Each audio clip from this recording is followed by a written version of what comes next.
October, let's see, 2017, hunting season, and he's been in the woods his whole entire life since he was like 4 years old.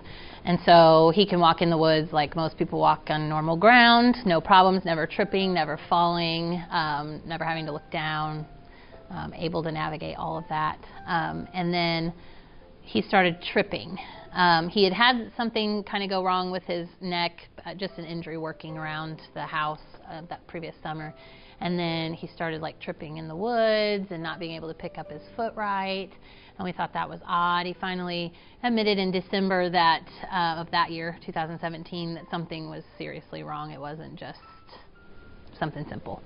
So we finally got him into the doctor in January of 2018.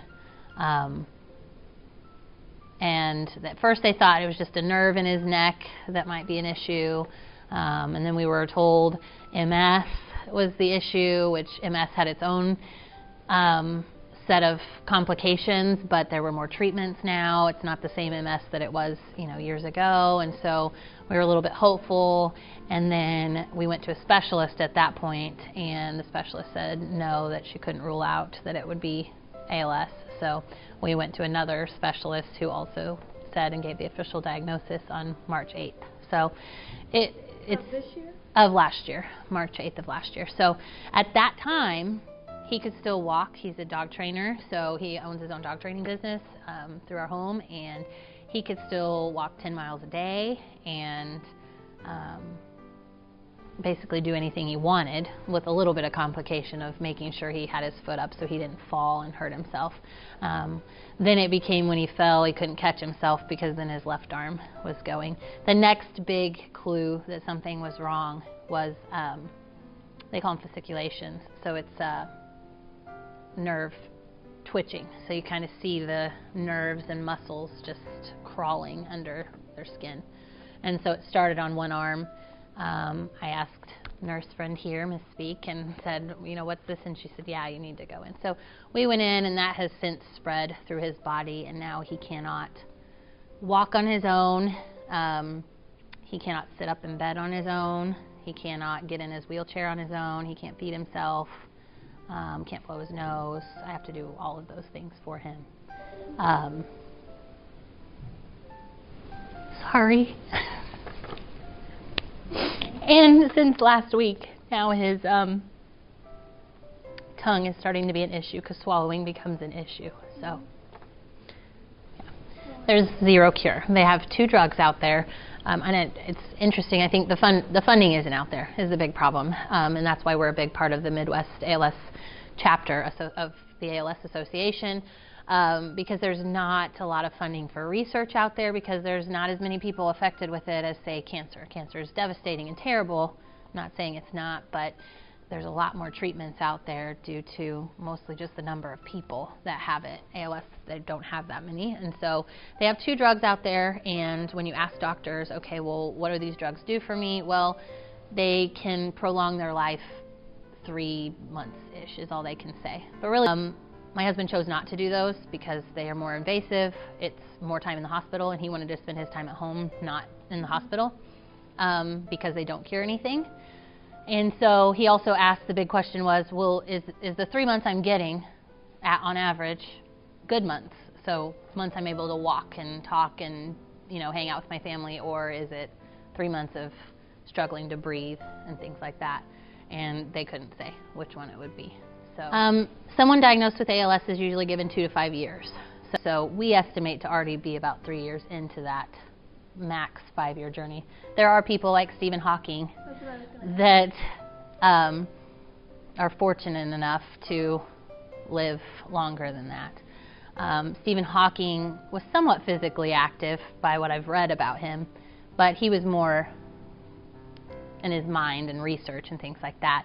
He could still do that from a wheelchair with devices on, breathing devices and things like that. My husband's a go-do things kind of guy, especially when he's in a bad mood or down or, whatever. It's, well, I'll go exercise. I'll go walk the dogs. I'll go be in nature. And he can't do that now. So prolonging that at this point isn't. It wouldn't really be worth it's not worth it for him. So, it seems to be once a stage of this hits my husband, it's there and it's there to stay, and it doesn't get better. And some people are that way. He's a fast progressor, going from being able to do pretty much anything he wanted this exact time last year to not being able to really do anything for himself. I want them to know what it is. So ALS is amyotrophic lateral sclerosis. It is also known as Lou Gehrig's disease, because Lou Gehrig was a big baseball guy who got. To me, it's it's the most devastating and terrible, horrible diseases I could imagine somebody going through.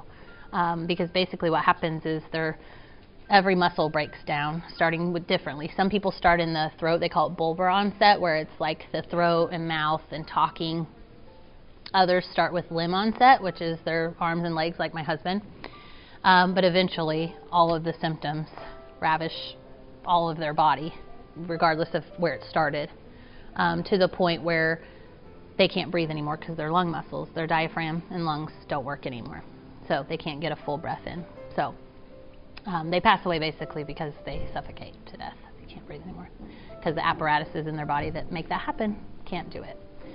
So I just want people to know how devastating it can be, not just for us, not for sympathy, but because there's not enough funding, there's not enough research. Some of students here at Kickapoo may be scientists and doctors, and we even run into doctors that don't really know about it or what to do with it or what it really truly means. So my hope is that just getting awareness out there, and the more students that understand it and see the personal impact on it, the more awareness that will be. My husband he's trying to set us up for years that we won't be there, because he was super healthy otherwise. It sounds crazy to say super healthy, but he literally had no other health issues. I mean, 20/20 vision, no, not even glasses, like he was fine. So we didn't have big insurance on him to take care of years worth of time, and small medical bills. We are blessed to have the VA as part of our backing. While it can be frustrating and hard to get the things we need from them, they are still there, whereas some people don't. But it will just help him be able to do what he's wanting to do to set us up for when he is gone.